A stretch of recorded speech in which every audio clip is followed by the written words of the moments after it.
so glad you all came. And Hugh's introducer couldn't come today, so he's going to introduce himself. Next week next month rather, we have Mr. Birdsall, who's here today, and he's going to be talking on the local Jewish community, a brief history. He knows all about that, so I do hope you will come.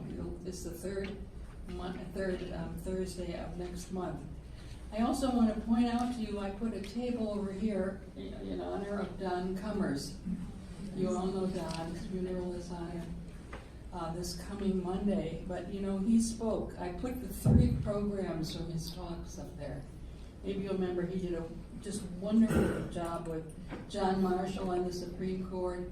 Then he talked about how the Constitution could be updated, and McCullough versus Maryland. And he wanted to talk next on the case Ogden versus Gibbons, which was on interstate commerce. And every time I would meet him, we would eat lunch down here, he would say, "Oh, I'm getting that talk ready, and just tell me when you want it, and I want to do it." I think it was the last conversation I had with him.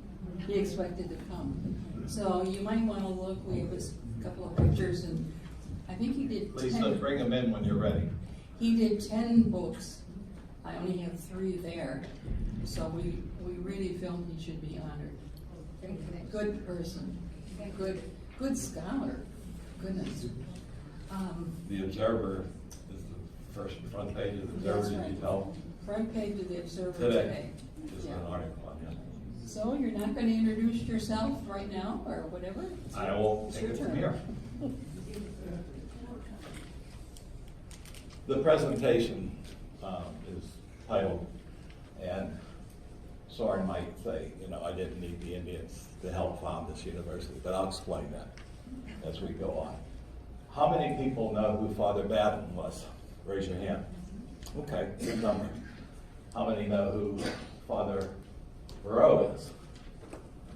Cool.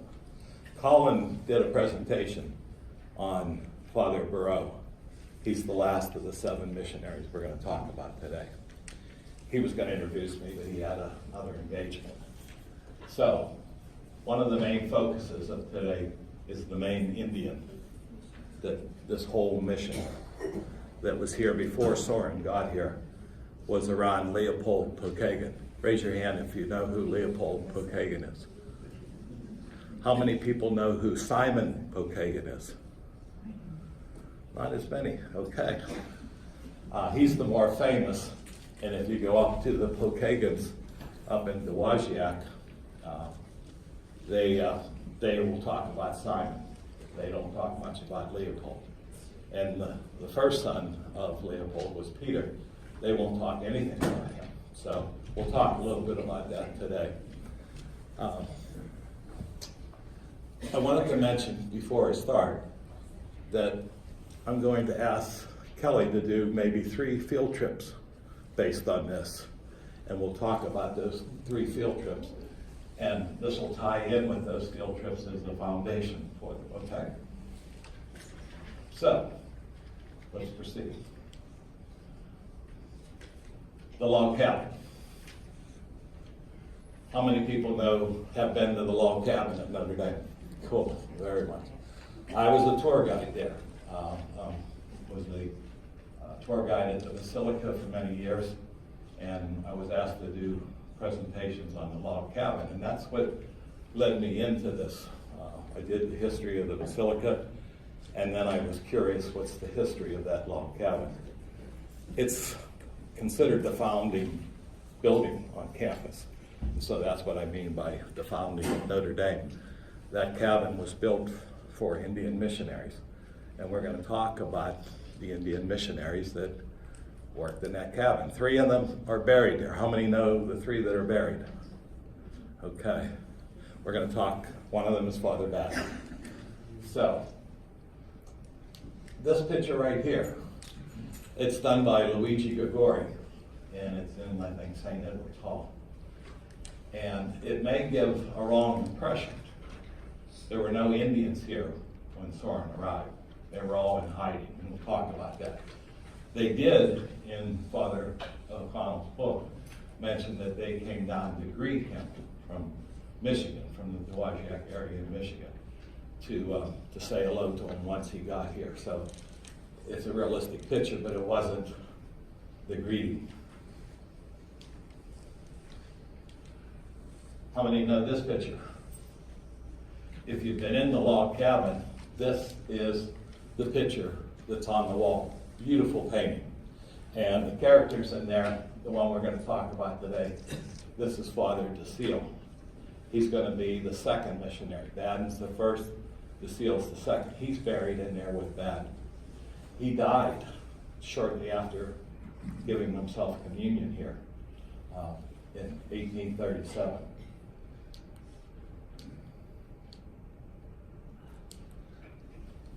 There's more than one log cabin, and that's one of the main things I want to tell you about today. In fact, the log cabin that's over there now was the least used of these 4 log cabins. And it's an interesting story. They're all about the same size. They were all built, 3 of them were built by Baden and his associate, and 1 of them was built by the associate. So we'll talk about them. I'll have a map. You'll see exactly where they're at in part of the presentation. So the mission and support to the Pokagon. We all know the Potawatomi. The Pokagon is a band. It's like a village within the 3,000 some Potawatomi that surrounded this area, and we'll talk about it. So Pokagon comes from Leopold, who founded this village up in the Bertrand area. We'll see that on the map in a bit. You were all given, some of you were given this slide. How many knew half of them? Okay, these are the people we're going to talk about, and I want to use this to set the table for what this presentation is going to be about. This is going to be story number 1, my favorite story. It's the story of Stephen Baden, who came here in 1830, looking for Leopold. He found him, and he lived with Leopold for 2 years in his cabin, and the 2 of them became best buds. And Leopold was probably even more spiritual than Father Baden. He was very versed in the Catholic prayers, and Father Baden, when he met him, said, wow. And he may not have intended to stay, but when he met Leopold, he ended up saying prayers with him. Every morning they would get up and say prayers, and Leopold's, the whole 250 some people in the village would come and pray. And once Leopold got Baden to stay, he would say Mass. Then he'd build a church of his own. So that's going to be the most interesting story, story number 1, the one I like best. Story number 2 is not so good. It's about Father Soren and the bishop that was over. How many people have heard of Bishop Hallandier? He was the bishop. If you read O'Connell's book, he gave Soren fits. And when you hear what I'm going to say, you wonder why he didn't cause more fits. At least I now understand much better the battle that went on between these 2 individuals. And the red color that you're going to see today is about removal. There was 2 policies in the early part of the 1800s. Civilization was the first one. That was a policy to get the Indians to adapt to the settlers so they could coexist. Then it rapidly deteriorated over 30 years. We got to get rid of them, removal. And this guy here was a closet removal. And we'll talk more about that today because it's not in Soren's book. But this guy is going to end up trying to steal Pokagon's land. And he's convicted of fraud by the Michigan Supreme Court. And you won't find that in O'Connell's book. You'll find that his assistant, Father Bernier, who was working for him, is in the book maybe 3 or 4 times as being a bad guy. Like, it's not gonna be in the detail that are on those 2 pages that I told you to read. That's gonna be something that came from Michigan, and it just shocked me when I read it. The other characters on here, we'll talk about briefly. The main author, Father Marvin, some of you knew him, I knew him when he was here, he was a friend of mine. The next person here, this is Simon Pokagon. Simon was the 3rd son of Leopold. The first son was Peter. Leopold died in 1841 before Soren got here. So Soren never knew Leopold. He only knew Peter, and he had trouble with Peter. And I tried to get the Pokagons to talk about this. They won't talk. They don't even recognize that Peter existed. Their famous person is Simon. Simon was 12 years old when Soren got here. And Soren put him at Notre Dame. He was one of the first students at Notre Dame. 4 or 5 years he went to school here as a teenager at Notre Dame.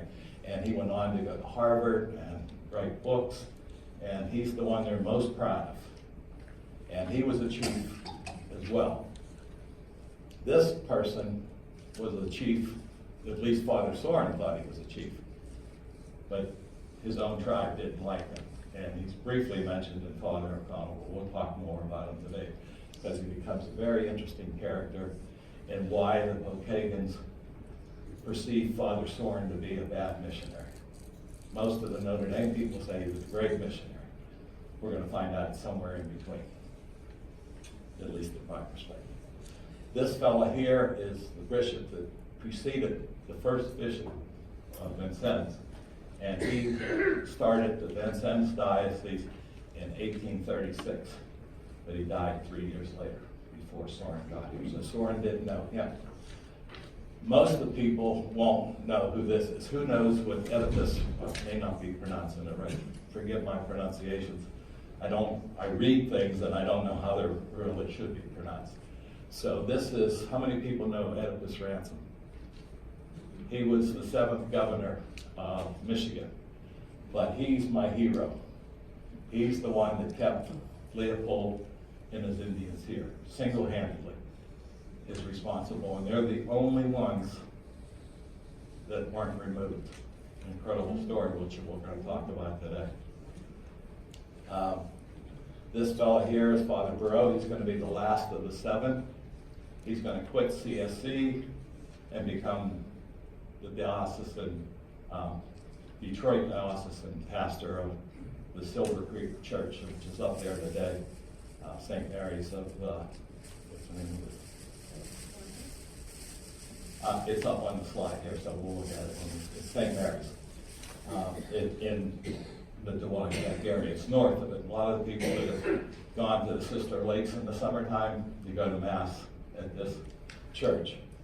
So, and the last person here is Ben Secunda, one of my great teachers, and we'll talk more about him. So let's proceed.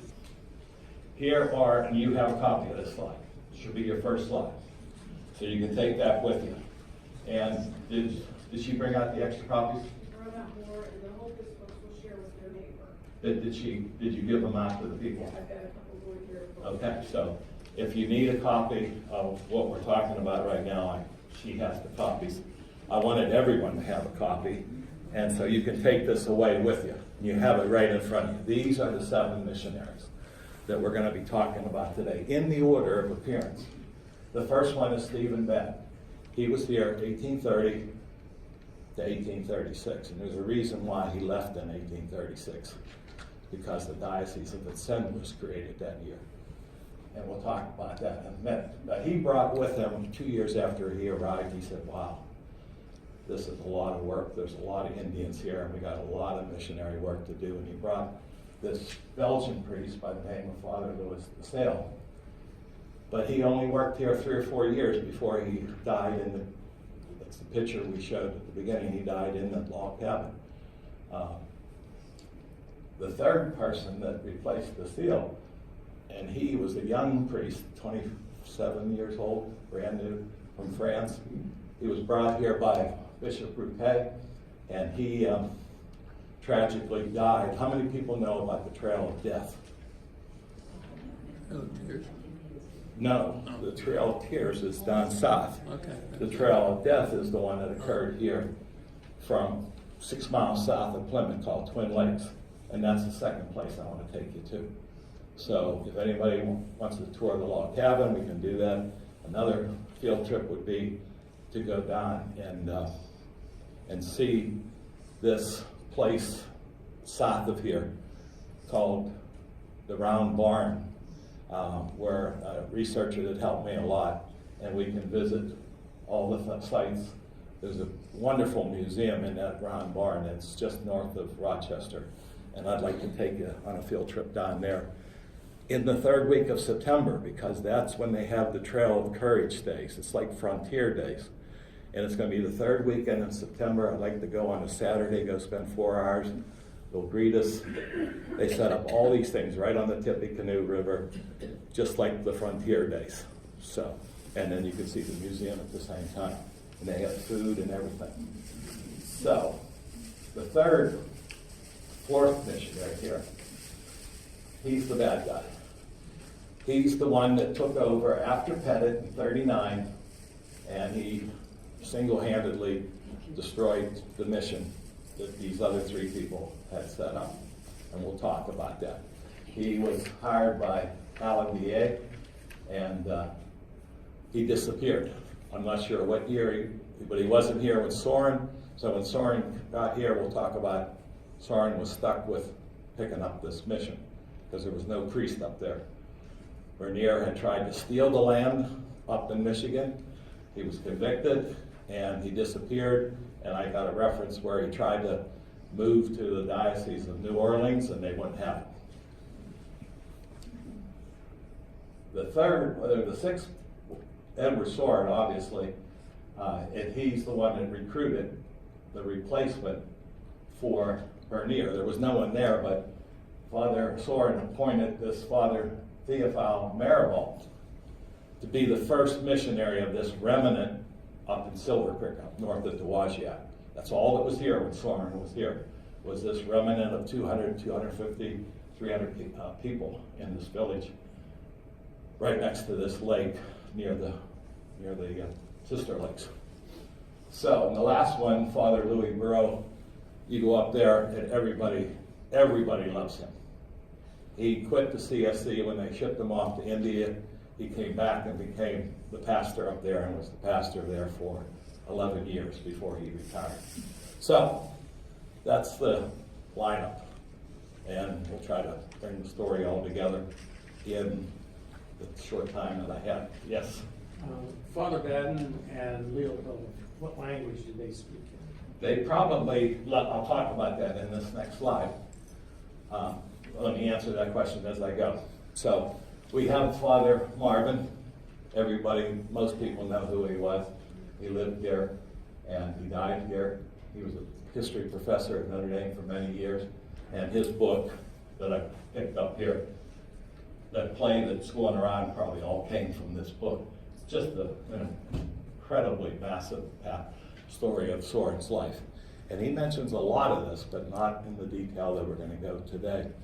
And he was focused on building a university here. I'm talking about the missionary effort that was underway before and while he was here.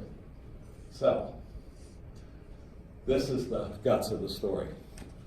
I found this article, or this master's thesis by Cecilia Bain Bruckner, 1930 MA thesis. Incredible story of how Baden came, who Leopold was, and how they got along, and what they did up there. It was just remarkable. And Soren, Father McConnell didn't have time to put this kind of detail, but it's really incredible. And it's over in the libraries. And I have a copy here, and anybody can borrow it. I may put all this stuff in the library here for people to want to read it. So, this whole story they're going to tell. In 1830, we get Baden coming down here, and he's going to end up living and praying with Leopold for 2 years, right on the same grounds. And the grounds are going to be this Pokagon Creek, which I'll show you on the map, It's across the river from Bertrand on the west side of the St. Joe River. And she's going to be my author number 2. So let's talk about what she wrote about. Father Baden, that's how long he lived. He came here. He was immigrated around the time of the French Revolution. He spoke French, and he came here and became a missionary in the Ohio and Kentucky area. There was a diocese there called Cincinnati. You know, one of the first states that came after America was formed was Kentucky. And so he did a lot of ministry before he retired. When he retired, he went to France, spent 12 years in retirement in France, and decided, I'm going back to America to visit my brother. His brother Vincent Baden, Francis Vincent Baden, was in the Detroit, it wasn't a diocese at that time, in the Detroit subgroup of the Cincinnati diocese. There was a famous Father Gabriel Richard, who was the Vicar General of the Cincinnati diocese. He was the person that was running the Detroit office at the time. And one of the things that you'll see over in the log cabin here is that Father Baden was the first priest ordained in America by John Carroll. But then he goes back in his 50s. It was tough work, riding on horse from church to church back then, and took his toll in him. But when he came back, he was just visiting, and he's going to end up staying for 6 years with this Leopold. That's what makes the story incredible, that it wasn't something he planned on doing. He wasn't really a member of this group in Detroit. His brother was. So let's go to the next slide. Leopold Pokagon, my number 2 hero. Ransom is my number 1. This guy is incredible. He was Potawatomi, and he wasn't always Potawatomi. It's rumored that he was Chippewa, that we'll see that it was probably a Chippewa village right in the middle of the Ottawa section of Michigan, but we'll talk about that in a minute. But it's rumored that he was orphaned. He was captured, and that was typical of what they did. They would orphan and give him to another family. But he rose at the age of 25 to be a sub-chief of this village, which is right along Pokagon Creek. And we're going to call all the people in that village, they're going to end up being the Pokagon band, the Catholic band. And we're going to see that unlike the rest of the tribe, they were all being trained by Baptists. And we'll talk about how in Niles we have this Carey mission, and they're all being trained by these Baptist ministers. And Pokagon didn't want any part. And we'll try to, this is the thesis on my part, and I'll give you the proof for it in a minute in the next book. But I believe that Leopold was related to these Indians in La Arbre Croce. You know it as Petoskey or Harbor Springs, just north of Petoskey. That was a little section where there was about half a dozen villages that were Chippewa. And you'll see that they were very closely related to Chippewa and the Ottawa. But the whole area around there along the lake was all Ottawa. And that's going to be important to our story, for me. So I think there's no doubt that Leopold was a Catholic.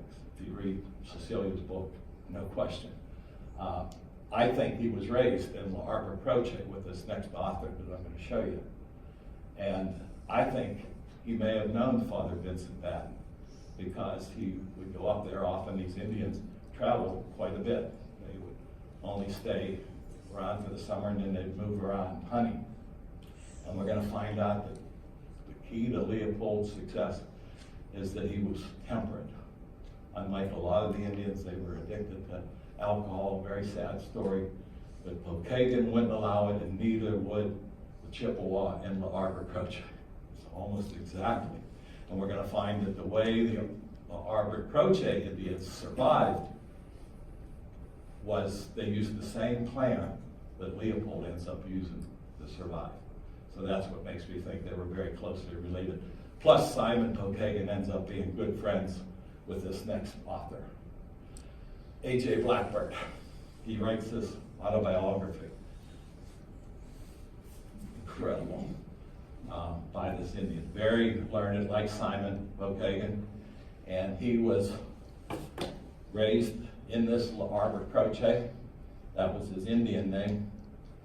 And he talks about how he was Catholic. He even talks about Father Vincent Baden baptizing him at the age of 10. So Father Vincent Baden definitely was at the Arbor Croce, and we can see that from the stories of his life. This says he believes. I believe from what I read by Chief Blackburn in this book that Leopold was probably raised either in the same family or in the same exact village. So, the same way that they were raised, Blackburn talks about how he was raised, that's exactly the way Cecilia Buchner describes the Catholicity of Leopold in this village here. That's Potawatomi. Okay, here's the map. You see the line here? That's the Michigan border.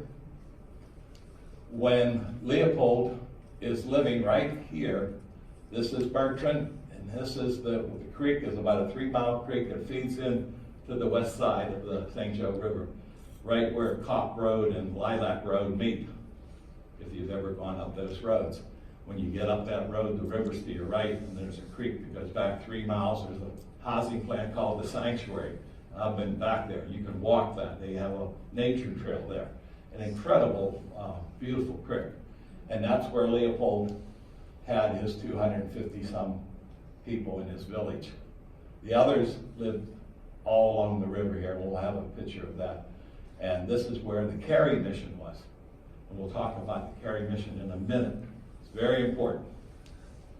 So, the first log cabin is built by Baden 2 years after he gets here, just like the one over at Notre Dame, to serve these Indians. When 2 years later, his father DeSeal comes down to help him. One, because all of a sudden, Leopold says there's a whole bunch of Catholics want black robes down south of here, down in the Plymouth area. And so he says, can you go down and minister to them? And he goes down and he builds another log cabin at Twin Lakes, and you can still see a sign there, right where it was. And that's where the Trail of Death began, right in front of that cabin. And it was used during this recent trip when they came up from Vincennes. They went right by this place of Menominee. Chief Menominee was the main Catholic person there. So we got 2 log chapels, but this here, Baden builds a school, and he builds it, everything to the west of the St. Joe River was Indian territory. Everything, this side was for the settlers. And so he builds for the people of South Bend and for the Indians a school, an orphanage.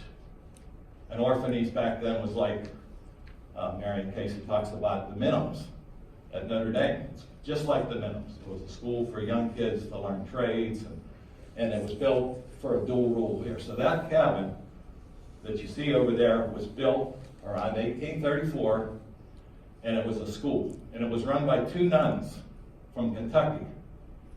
And when Baden leaves in 36, 2 years later, they get married to Indians and the school closes. And that cabin's never used again. So that cabin comes to an end in 36, only 2 years after it's built. Isaac McCoy. We're going to learn that he was part of the Civilization Act, which we'll explain in a minute. He was a Baptist missionary that came here in 1822, and he was given this big chunk of land, 1 mile square, just on the west side of the river, west of Niles. And it's famous. You can go up there and there's streets named after him. But that's where he was given money to go and civilize the Indians by the Civilization Act of 1819. So he goes and he sets up shop there. He has some help, and he's putting these, but not very many of them are going there. Leopold, no way. No way is he going to anybody but a black robe. So, right at the end of his stay here, and he was only here about 8 years, McCoy, he turns the removal. He says, we can't do this. And it's actually kind of a fraud story. He got rich on the mission and all the money that he got from the Civilization Act, but he moves them all out west to Kansas. And that's where most of the Potawatomi around here ended up in Kansas. So we're going to be talking about that in a minute. So enter Father Batten. He says, you just lost your missionary. He even thinks he can get the cabin, the missionary grounds that were up there. And now, so this is complicated. I don't know if you went this much detail, but I think it's a fascinating story of how we went from a country under George Washington, where we were going to civilize the Indians, to one of Andrew Jackson, the 7th president. We're going to get rid of all the Indians. It's a very interesting story, and Soren was right in the middle of this whole thing. He didn't know anything about this history before he came. So, going on to the next slide, I get to this thesis here by Ben Segunda, where he talks about this policy. And chapter 8 is so beautiful. It's about actually what went on in this area during this whole process. And he talks about unremoved. Unremoved means they didn't go. Most of them were Catholic Pokagons who went up north, but some of them, they didn't want to go and they hid here. So they were hiding, and a lot of them went and lived either down with Menominee or they lived up with Pokagon to try to avoid removal.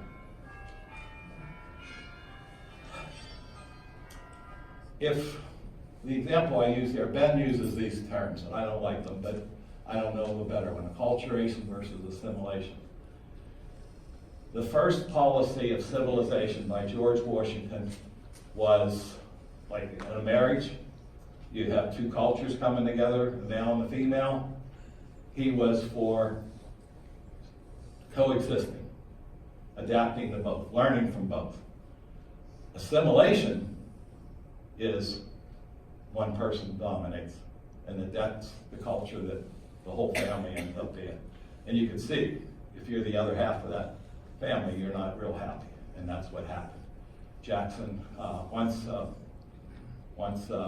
George Washington got out of office and Jefferson come in, he started to change acculturation to assimilation, and it didn't go over well.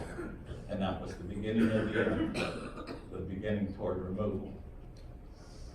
So, a quick lesson in history, real quick. George Washington came here, and they tried to make Ohio state. Indians and the settlers were killing each other. And then there was a big battle up in the Toledo area. And the Battle of Fallen Timbers, the Indians lost, major loss. And it ended up with the Treaty of Greenville in 17, which, great treaty. All the Indians loved it. The settlers said, hey, you know, this is expansion with honor. And we're gonna acculturate. We're gonna learn to live with each other. They'll have separate places to live, but we'll live alongside each other in coexistence. Well, when Jefferson came and he bought the Louisiana Purchase, guess what? We had a place to put him now. And that was the beginning of this policy of assimilation. You either assimilate or you're gone. And they didn't like that. And so we have the wars of 1812. You may know the history of the Battle of Tippecanoe. Tippecanoe or Tyler II. He comes and he leads the battle down here at Lafayette with the Prophet and Tecumseh. The Indians lose that battle. Same way Andrew Jackson's down in Mississippi with the Creek Indians, it's Mississippi Territory. He ends up killing them. When he wins, it's a battle. When the Indians win, it's a massacre. So there was a big political press. The Indians didn't have a press agent. So we then move to Congress is trying to get back to the Civilization Act. So they passed this money, coming will help us civilize these Indians, get back to the original civilization plan. And that's where Leopold, Routey, and Batten, they're all on board. Let's come here, let's do this. And then we have the McCoy flipping, going from civilization to removal. And along with him is the story I'm going to tell him next, is that the bishop that Soren was under was for removal. And we can prove it with those 2 pages that I told you to read. You won't find them in Father McClellan's book. So let's get to story 2. I'm bringing this up just to show you where we're headed. Okay? So we talked about Pokagon and Batten. Important, they don't get credit for having that cabin there and getting that land. Batten got that land, built that cabin, set the whole idea of putting a school there. Soren came and took it off into a university, wonderful job. But they don't get any credit for what a wonderful chance meeting of those 2 people saved all of these Pokagons from being transported to Kansas. Wonderful story. Then we get in 1839, after the other bishop dies, Hallandier sends his Bernier assistant up there, and they try to steal the land from Pokagon. After Pokagon purposely goes up there to avoid removal, he does what the Croce Chippewa do, he buys land. Let's buy our own land. Let's try to be citizens. And so we'll talk more about how Soren fits in the middle of this controversy. So you'll read the book with a whole different attitude when you understand who he was under with Hallandier and why Hallandier was such a thorn in Soren's side. So here's the map. We're going to do 3 of these. This is 30, this is 38, this is 42. So we're going to show the development or the development under the falling apart of these 4 log cabins. So the first one here in 33, that's when everything went south. There was this huge Treaty of Chicago, and that's where wasn't done right. All the chiefs didn't agree. Tepenepi, the main chief, did. He was drunk, and they agreed to go to Kansas. They agreed to give up all this land here. They were all along this river, and all these Indians down here, they agreed to go to Kansas. But a lot of them didn't want to go to Kansas. Menominee and Leopold were very firm on it. So we have only this log cabin now is deactivated up at Bertrand. He's gone. He's going to be going to, and this cabin here in 36 is going to be gone. And this cabin here, there's not going to be needed because the missionaries are going to be gone. The only cabin that's going to survive is this one that gets built up there. We'll talk more about that in a minute. So, 38, as we mentioned, these 3 cabins are gone, and now DeSille, he's up here because Pokagon goes up there to avoid removal, and that's the cabin that was up there originally that starts the Silver Creek Mission, okay? So, there's the state line, all the Indians are gone, except the ones that are in hiding, and in 38, September, Tipton from Indiana rounds them all up at gunpoint. The Trail of Death, incredible story. 859 get moved out of the 6,000, most of the 6,000 had been gone. All right? So, 42, Soren gets here. In 42, Leopold had bought land, got deeds to it, up here in Silver Creek, north of Dowagiac, 1,000 acres. We've got all the Indians gone here. We got the Vincennes Diocese starting in 36, the Detroit Diocese in 33. Now what's going on here? What's Soren and Hallandier doing up in the Detroit Diocese? That's scratching my head. What's going on here? So it's part of the story that's not well told. Pokagon's gone, and now we got Soren taking that log cabin that was there, the one that's over there now, and he's the initial, that's where he initially comes and says mass for about 6 months, and then he builds another log cabin, a much bigger one. All right. Terrible things happen. in this time period between 36 and 39. Pokagon is gone. He's buying land up in Duwajak. He's out of here. All the other Indians are gone. Bertrand, it's evacuated. Baden, 36, when Vincennes dynasty starts, he doesn't, whatever reason, it's no longer Detroit, it's Vincennes, he leaves. And the two nuns leave. The orphanage falls apart. And DeSille then dies a year later.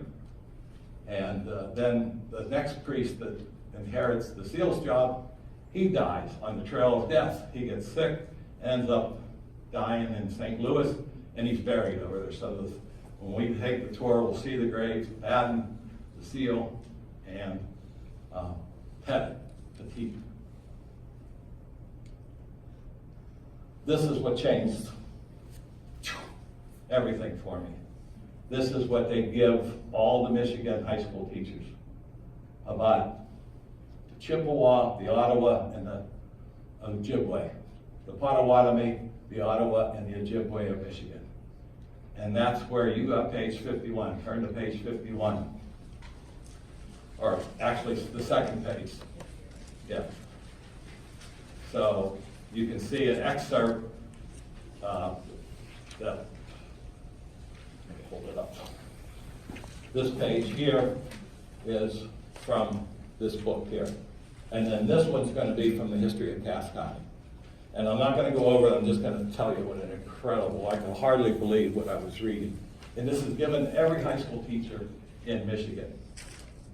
And yet it's not well known down here in the Indiana area, mainly because I'm not sure Indiana is very proud of their removal history. Detroit did a better job, but they were guilty as well. So, in this book it says, if you read it, that Hallandier stole this land, Bernier gets it, runs the Cass County, registers it, transfers the name to Hallandier. There's no way that Hallandier could not have done this. I mean, he was such a controlling bishop. He has this Bernier stealing land up in Michigan. He don't want to be the missionary up there. He's got to travel all the way from Vincennes all the way up to Silver Creek to take care of these remaining remnant of Indians. He wants it gone. That's my thesis. So, we read this where it talks about how, read this on your own, that this one then read, not entirely clear, but Bernier was also actively involved in removal efforts at the time, and his actions did little to suggest that he was fully devoted to the welfare of the Catholic Potawatomi. I would say so. And then the sorry episode did little credit to Bernier. They misspell Hallandier and several other priests. Now I'm wondering who those several other priests are, but we'll leave it at that. And then it talks about what happened as soon as this land was stolen. Ransom, this judge, or he was a lawyer at the time, and Kalamazoo, he said, I'll help you, Leopold. Leopold dies shortly after that. He's still helping Peter, the heir apparent, and he sticks with it, and they ended up getting their land back. The ruling comes out in 48. Hallandier retires in 47. McConnell suggests that he couldn't have been involved because he retired in 47. But this case, they knew where it was going long before the 7 years were up. And I think it was very much a factor in Hallandier leaving the area. I'm sure Soren celebrated the day that Hallandier retired in 47, but he was convicted while he was in France by the Michigan Supreme Court of fraud. And this is even worse. I summarize in this slide here. It says that on his deathbed, Bernier is saying, give us 40 acres. And Leopold wanted to do that. And he's telling him, you got to do this in order to get absolution. And it's right there. Like, man, okay, incredible. So the deed is taken away. It was in Leopold's name. That's the way the Indians did it when they bought land for the whole 250. They didn't parcel it up like we do here. So we're coming to the end of story 2. We're 45 minutes in, so I'm gonna wrap up here and leave it open for questions. But I'm scratching my head. We got Bishop Lefevre. Soren comes here and he gets all kind of trouble. He wants to build a convent. Hallandier says, no. What's he do? He goes up to Detroit and he says, I'll build it in Michigan. He gets approval of the bishop up in Michigan, and at the same time, he's now taken over ministering to some of the churches. There was a church there in Bertrand, there was some other churches. So there must have been a deal. It's not written, a deal that Soren makes. I'm going to build the convent and I'll take care of these Indians that are not getting anybody to take care of them, that are near gone. So what's going on here, I have no idea, but you could read this book with this in mind and see some things. Soren's fighting with Moreau. Hallandier is writing to Moreau saying what a bad guy Soren is. So poor Soren, he's cut in the middle of this. So let's wrap it up. This is just a summary slide, so we'll move through it. I want to talk a little bit about Peter Pokagon, because once Leopold dies in 41, the whole mission there falls apart. We think, and the Pokagons won't verify this, they won't even recognize that Peter existed, but Soren thought he was the chief. That was his main mistake. Soren trusted Marivold.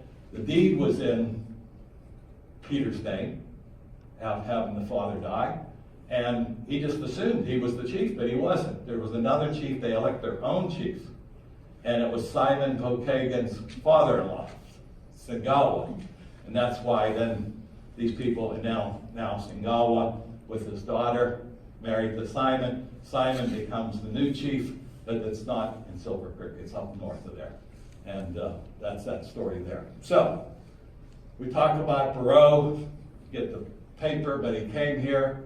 He was assigned to replace Marivold. He was no sooner does he go up there, and he loves being a missionary. And Soren pulls him away when the fire burned down the Minims and a large part of the campus in 49. So he sends them away for 18 months to France to raise funds. He's pulled away from the Indians. They're going to pieces up there. Marivold did a bad job. So then when he comes back, he's there a year, and they want to send Soren to Bangladesh. He don't want to go, and Barreau gets sent. For 6 years, he gets sick over there, and he finally quits and says, I'm going back to Silver Creek and become a Detroit priest. So that's the story. And then we have this here. That's what we did. That's a trip I want to take you up to see Silver Creek. It's Sacred Heart of Mary Church, I could remember. And this is the tombstone to Barreau. They love him. The Indians love him. And he's just worshipped up there, and that's what was on your thing. This is the historical that's right out in front of the church. And you can read it when we go up there. And a bunch of Irish people, because we think Peter sold off all the land to serve his habit for alcohol from under his tribe. And that's why they left. All right, that's the final slide. I have some additional ones. That's the questions. You have a copy of that. That's what I think historians need to address. The Father Soren, was he a poor missionary? I don't think so. I think he was caught, and I think he just threw up his hand in this battle. Detroit was now in their own diocese. I'm going to build a university. And Marivold, he never liked Marivold, so he was getting rid of Marivold by setting him up there to begin with. And I think he just gave up his hands. But that's probably why the Pokagons think he was bad. He was under Hallandier, and they hate Hallandier. So you can see where it passed on, just simply because Soren's bishop. So, we see the sign, no Indians here. We get the impression that Father Soren was big-time missionary to the Indians. Not so. We have Peter Pokagon. They won't talk about him up there. His mother died in 51, and that's when everybody left. So his mother, Leopold's wife, Peter's mother, held it together for as long as she could. But Soren thought Peter was the chief, and he really wasn't. And it all fell apart when the real chief was Singawa. And then I go on to show how Peter is not even on their family tree. Simon is, and the daughter is, and yet you go up to Silver Creek and you see the baptismal records of 8 children under Peter. He existed. We got back, Soren baptized a couple of these people. So that's the story I meant to tell you. We'll leave it open for 10 minutes of questions. These are summary slides to help you if you ask questions, because timeline is so important here. You got to know what happened a year before, because it impacts on what decisions are made. So I summarized this slide for you. Okay? And that's our final slide. You now know who all these people are. I'm sorry it was such a long-winded, but I hope you enjoyed it. And now I open it up to some questions. Questions? You might have answered my question, but Oh, the language, French. I understand that. French, But he didn't know Chippewa. He didn't know Potawatomi. He had 2 ladies that came down from Detroit with him. One of them is Camp Hope on the street you live on. And they were fluent in Indian, fluent in French. And the Indians, the Potawatomi, loved the French because they were here before them. A lot of them knew French. So he conversed through these 2 interpreters in the Silver Creek. Yes? I understand that the fact that the Pokagon band bought land and had title to it under Michigan law was a defense against removal. Is that true? That's absolutely true, and that's what the Chippewas did up in Barbara Croce. He was doing with them. In fact, they tried to be citizens, and Michigan didn't allow citizenship until in the mid-40s, and partly because of ransom when he came.